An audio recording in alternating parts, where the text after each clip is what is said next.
Civil कोर्टाचं jurisdiction, ज्याला इंग्रजीमध्ये out आम्ही म्हणतो, म्हणजे काढून घेतलेला आहे, असा कुठेच कायदा मंजूर नसताना इलेक्शन कमिशन कशा रीतीने हे ठरवतं, हा मूळ मुद्द्याकडे कोणीच यायला तयार नाही. जर सिम्बॉल फ्रीज झाला तर या दोन्ही पक्षामधले आमदार आणि खासदार हे बीजेपीकडे पळाल्याशिवाय राहणार नाहीत, अशी परिस्थिती आहे.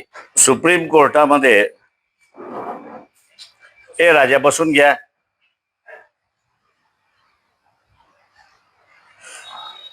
सुप्रीम कोर्टामध्ये सेनेचं भांडण चाललंय.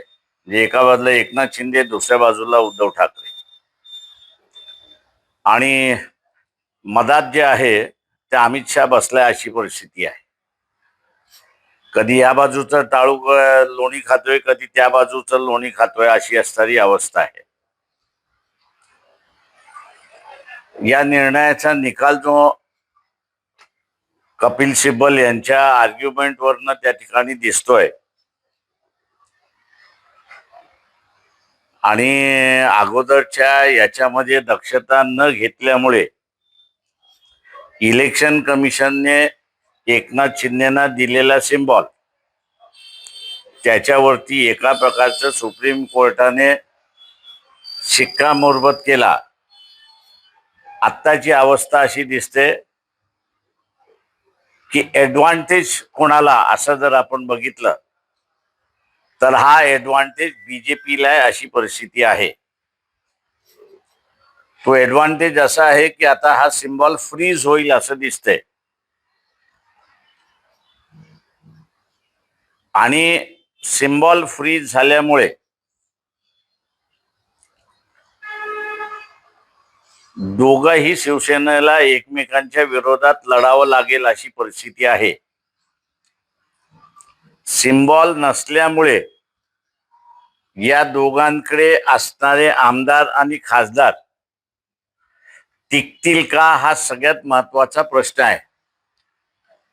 आणि म्हणून मी म्हटलं की हे ऍडव्हान्टेज अमित शहा, बीजेपी अशी आहे.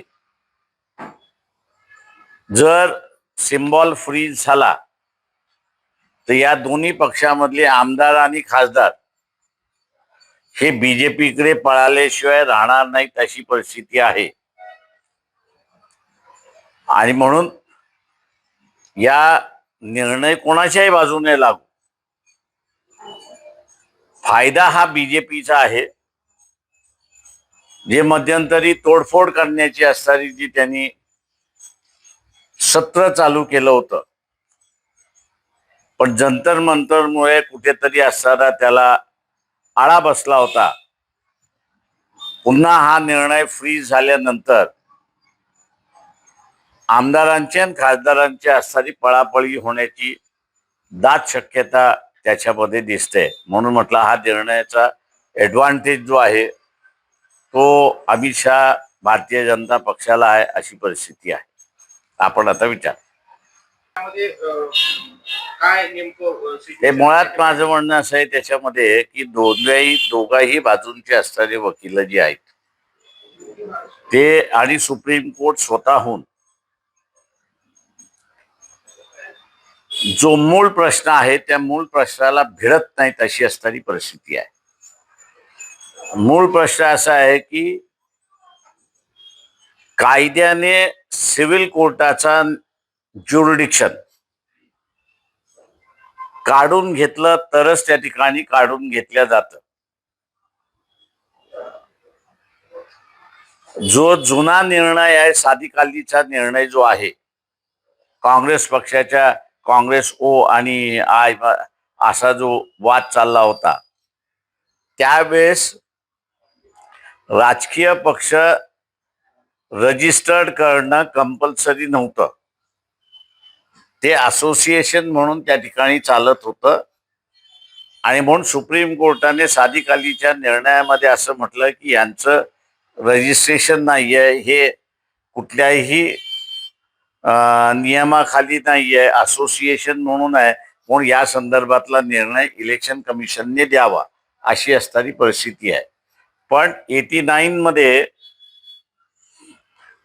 पीपल्स रिप्रेझेंटेशन ऍक्ट 1951 मध्ये दुरुस्ती करण्यात आली आणि 29A हा समावेश करण्यात आला आणि या समावेशामध्ये राजकीय पक्ष रजिस्टर करण्याचं कंपल्सरी झालं. ते राष्ट्रीय पक्ष कंपल्सरी करत असताना तुम्ही तुमच्या घटनेमध्ये जेवढ्या कमिट्या दिलेल्या आहेत केंद्रापासून ते गाव पातळीपर्यंत त्या सगळ्यांची तुम्हाला असताना नावं त्या ठिकाणी द्यावी लागतात. पदाधिकारी म्हणून त्यांची नावं त्या ठिकाणी द्यावी लागतात. ही दुरुस्ती झाल्यानंतर राजकीय पक्षाचं कायदेशीर अस्तित्व निर्माण झालं आणि कायदेशीर अस्तित्व निर्माण झाल्यानंतर यांची भांडणं ही सिव्हिल कोर्टाच्या ज्युरिडिक्शन मध्ये आली. ती इलेक्शन कमिशनच्या ज्युरिडिक्शन मधनं निघाली आणि म्हणून म्हटलंय की यांच्या बाजूचे वकील आहेत आणि त्यांच्या बाजूचे वकील आहेत आणि पुन्हा सुप्रीम कोर्ट स्वतःहून सिव्हिल कोर्टाचं ज्युरिडिक्शन ज्याला इंग्रजीमध्ये आउटस्टॅबिंग म्हणतो म्हणजे काढून घेतलेला आहे असा कुठेच कायदा मंजूर नसताना इलेक्शन कमिशन कशा रीतीने हे ठरवतं हा मूळ मुद्द्याकडे कोणीच यायला तयार नाही. आणि म्हणून हा राजकीय खेळ त्या ठिकाणी भारतीय जनता पक्षाला करणं सोपा झालेला आहे. कपिल सिब्बल किंवा फेस करायची त्यांनीच मागणी केली.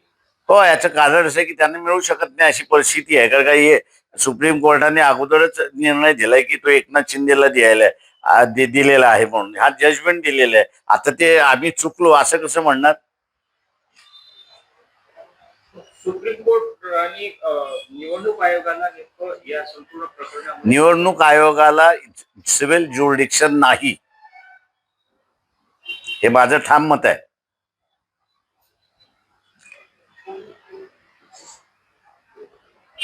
कारण का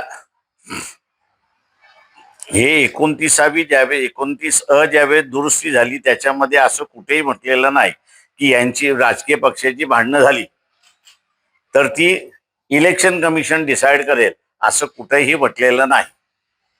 त्याच्यामुळे सिव्हिल प्रोसिजर कोड जो आहे तो सिव्हिल प्रोसिजर कोड असं म्हणतं की सिव्हिल भांडणं झाली तर सिव्हिल कोर्टाकडे तुम्ही ती सोडवली पाहिजे. त्याच्यामुळे हा मोठा फ्रॉड चाललाय असं मी त्या ठिकाणी म्हणतोय. फ्रॉड चाललाय सुप्रीम कोर्टाचा आहे आणि इलेक्शन कमिशनचा आहे.